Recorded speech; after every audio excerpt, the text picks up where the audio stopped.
How's it going, everybody? I am ZBilbs and I'm back here with another ranking video, and today I'm going to go over my top 10 favorite video games of 2023.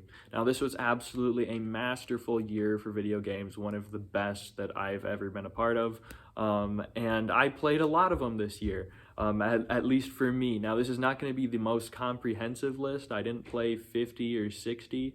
I played maybe 12 new games this year. Which is still like a lot for me. I probably played like 2, maybe 3 games from last year because there just wasn't as many great games last year. But this year was absolutely excellent. I played way more than I probably should have. But I'm going to go over what my 10 favorites were. Yeah, let's kick it off with the 2 games I played that didn't make the list. Neither of these games I would say are bad, but I wanted to mention them. If this video gets enough views, I can go into a more in-depth video about why I found both of these kind of disappointing. But I've got Super Mario RPG, the remake. This is the first time I ever played this game. I never played it on the Super Nintendo. And it was good, but I didn't love it. There's a lot I could say on that, but I'm not going to. And then also Mortal Kombat 1. This was the most disappointing game I played this year. I ordered the deluxe edition with the DLC characters, so I was so excited. I absolutely loved Mortal Kombat 11, and while there's a lot that I love on this game, basically summing it up, I thought just the content, the single player content, Invasions mode was absolutely horrible, where I thought there was way more single player content on Mortal Kombat 11, so it kind of just faded quickly even though the combat was great. But yeah, those are the 2 that didn't quite make my list. So let's get into the actual top 10, which every single game is like it to love it. So at number 10, I've got Dredge.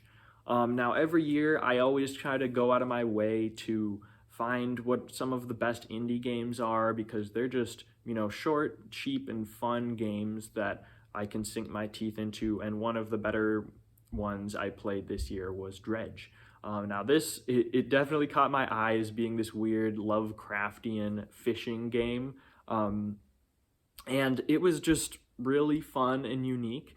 Just going around, upgrading your boat, finding all of these wacky different fish and exploring the world. It was just a really fun, interesting, creative loop that the game had. It didn't get stale. It was continuously fun for the whole game. Now, it's not quite as high as other ones on this list. I think it's like a solid game. It's not an amazing game because there's not a ton of content, and while it never quite gets stale, it is quite repetitive for the stuff you have to do. It's just, catch some fish, stay away from the monsters at night, dredge up some stuff, so there's not a lot of meat on the bones, but for the stuff that it does have, it's pretty solid. So good game overall. Moving on to number 9, I have got Amnesia The Bunker. Now, I'd never played an Amnesia game before this. I plan at some point to go back and play Amnesia The Dark Descent, but this is like an absolute introduction into this genre, and I wanted to do this one because I thought this year was an absolute masterpiece when it came to survival horror games. And so I heard some decent things about this game. It wasn't very expensive, so once again I decided, let's give it a shot. And it was just a really solid time. Now, a similar thing to Dredge is that because it's kind of more of an indie game, it just wasn't quite as long, didn't quite have the depth. The replayability is one of those games where I finished it and I was like, that was fun. I'm just kind of done, not going back to it. But the experience that I actually had was one of the more tense and engaging survival horror experiences that I've had. This whole thing of scrounging in a World War I bunker for materials while you try to stay quiet so a monster doesn't come and kill you, and just kind of an open-ended exploration of it. It was just the actual design of this game is masterfully done. And honestly, if it could have been twice or even 3 times as long, this could have been an all-time best horror game. But as it is, it was a fun, if not too short game that ended up being a good time overall. Moving on to number 8, speaking of survival horror games, let's talk about the Dead Space remake. Now, some people wouldn't like to put remakes on as new games, but I think with the amount that this and another remake that's on this list did this year, they're different enough from the original that I think they can count as their own game.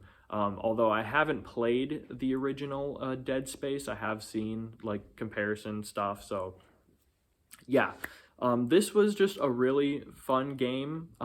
This one, it isn't higher because I would say while the gameplay is really solid, there's nothing wrong with the gameplay itself. It I don't know, and I think I have actually a video, barely anybody's seen it, of Resident Evil 2 remake versus the Dead Space remake, or maybe it's Resident Evil 4 remake. I can't quite remember.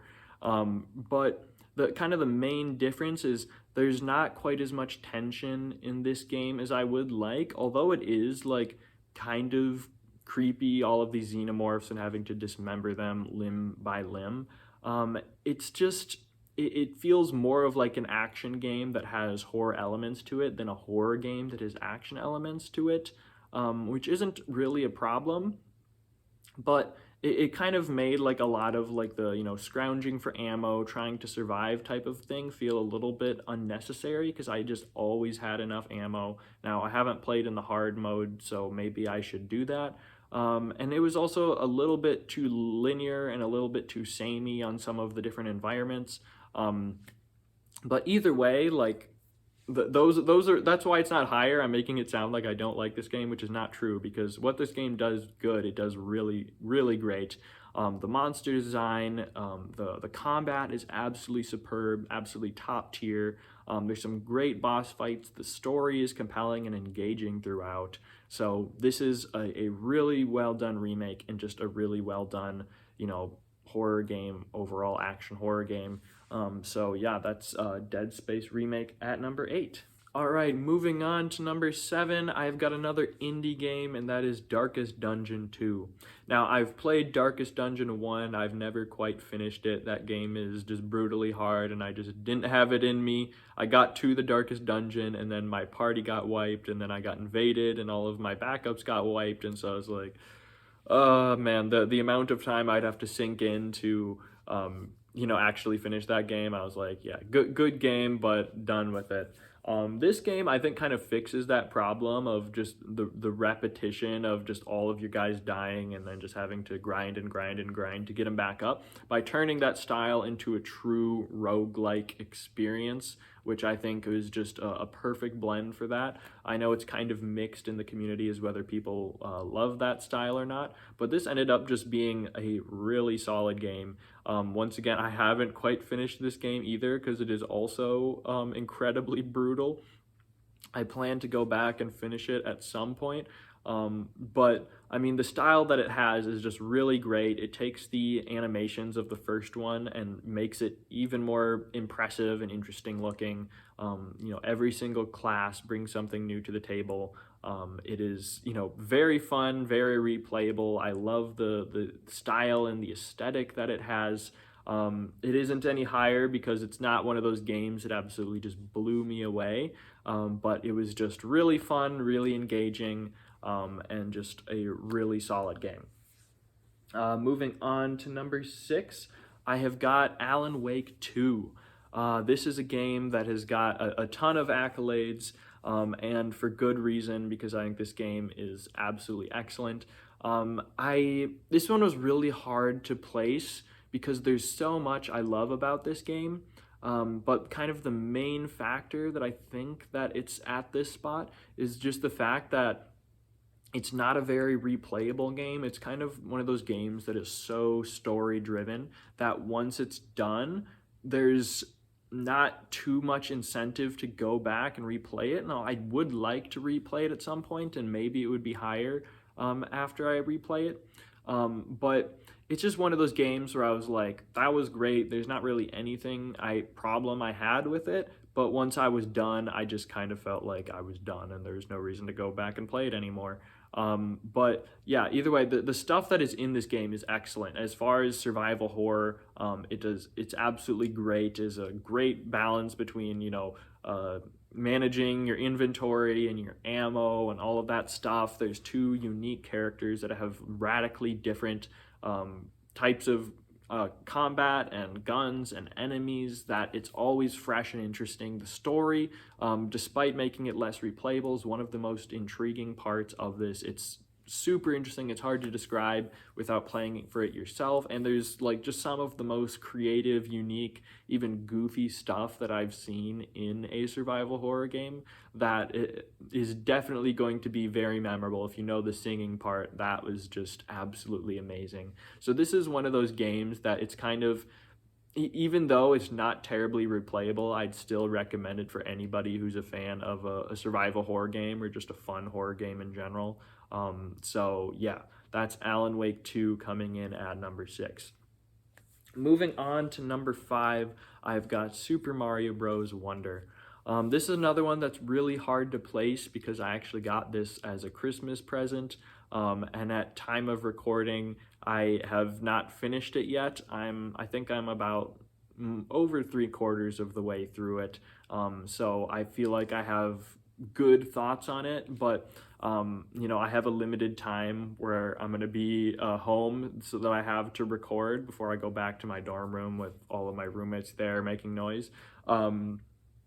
But either way, as of right now, this is at 5. It could be a little higher, could be a little lower, but I think this is reasonable. This is one of those games where I don't think there's a single thing wrong with it. It's absolutely beautifully done. A lot of people are saying it's the best 2D Mario game, and I'd probably agree. For me, I've never been the biggest fan of 2D platformers or just 2D Mario games in general. I played the heck out of New Super Mario Bros. On my DS as a kid. And I've played a couple other Mario 2D platformers since then, but they've never been my favorite style. I've always been more of a 3D Mario fan, but this one has been getting so much buzz that I was like, I just gotta check this out. And as someone who doesn't love 2D platformer games, this one has continued to surprise me and engage me all the way through.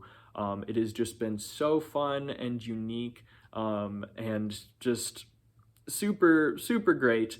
I don't think I can say a single thing bad about it. The only reason it's not higher as of right now is, once again, I'm still just not the biggest 2D Mario fan. The other games on this list that are higher just appeal to me more towards like my style. It's a game that I think once I beat it, I don't know how much I'll come back to it, but it's just an absolutely great time. All right, moving on to number 4, I've got probably a little bit of a controversial pick, and that is Diablo 4. This is one of those games that is it's easy to hate on. A lot of people have been going and just trashing on this game over and over because it's not as good as Path of Exile, and I've never played Path of Exile. I grew up playing Diablo 2. That is one of my favorite games of all time. I played Diablo 3 at launch. And I enjoyed it, but I was disappointed overall because I only ever played the vanilla Diablo 4, the auction house experience, until just like last year when I came back and I played it since the new experience after the auction house ended, and it was a lot better. So I had some decently high expectations for this one, and honestly, I had a blast with this game. There definitely are problems, I would say. The end game, once I got to about level 70 or so, just grinding nightmare dungeons just wasn't really interesting at all. But there's a decent amount of content before that. The story, I think, is really well done, really interesting. I think the combat, although I don't like it as much as Diablo 2, it's a little bit too, like, I don't know, like, because Diablo 2 is more like, in those builds and all of like the structured builds, whereas this, it's kind of like you get a core ability, and even though you can mix and match more than you can with Diablo 3 and go into different builds, it's not quite as like, I don't know, like strictly like item-based, build-based as Diablo 2, which is like, it's better for new players, but it's not as good for hardcore players. But Either way, I think the gameplay is still really solid. The world is big, but it doesn't feel overwhelmingly big. There's a lot of fun stuff. I actually liked a lot of the side quests. I think it is a decent amount of content. The Hell Tides were enjoyable. So I had a really good time with this game. There's obviously, I think that the main issue is that at a certain point, it kind of loses interest, and I think I still prefer the style of Diablo 2 to this. But this was still, I think, a really solid game overall. So yeah, moving on to number 3. I've got Hogwarts Legacy. Now I know this was like also a very controversial game, but not for the game itself, but because of J.K. Rowling. But like, I just played the game. I'm a fan of Harry Potter, and like this was an absolute, like, firstly a surprise that it was actually good, and then I was shocked with just how much fun it actually was. I think maybe if I wasn't a Harry Potter fan going into this, I don't know if I would have as much fun, but this was kind of just everything, almost everything I wanted from just a Wizarding World game. A game that's like just this immersive experience of you going and unlocking these new skills and going to classes and having a fully fleshed out map of Hogwarts that you can explore, and of Hogsmeade, and of all these different stuff. You can ride around a broomstick and a hippogriff, and you can have magical creatures, and you can brew potions, and it's just an absolutely magical experience. I was grinning ear to ear from start to finish of this game. It is so much fun. The one thing that I think kind of holds it back, well, there's a couple things, is that firstly, the world is too big, and I like big worlds, but only when there's a reason for them to be big, when there's enough like handcrafted stuff in all of these different stuff in all these different areas. But this game kind of feels big just for the sake of being big.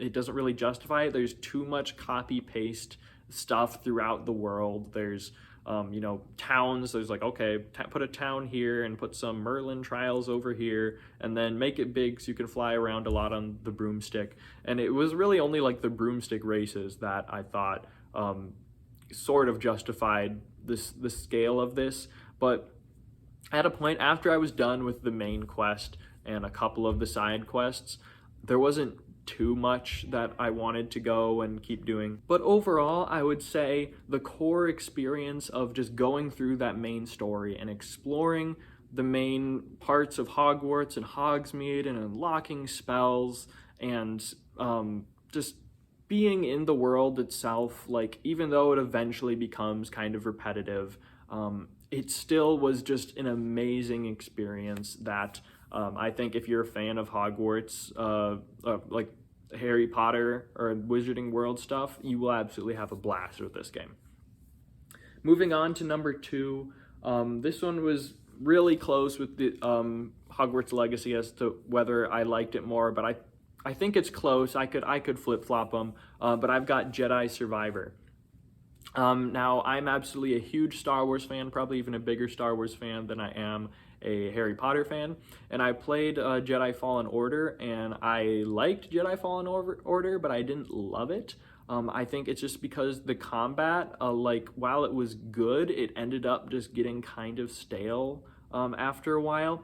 Whereas this game absolutely takes the combat that was in Fallen Order and just dials it up to 11. Now, instead of having your main lightsaber and then just having the double-bladed lightsaber as like sort of an extra pointless option, now you get 5 individual skill trees that each have like unique progression of different ways of playing, which just makes the combat and the gameplay so much fun.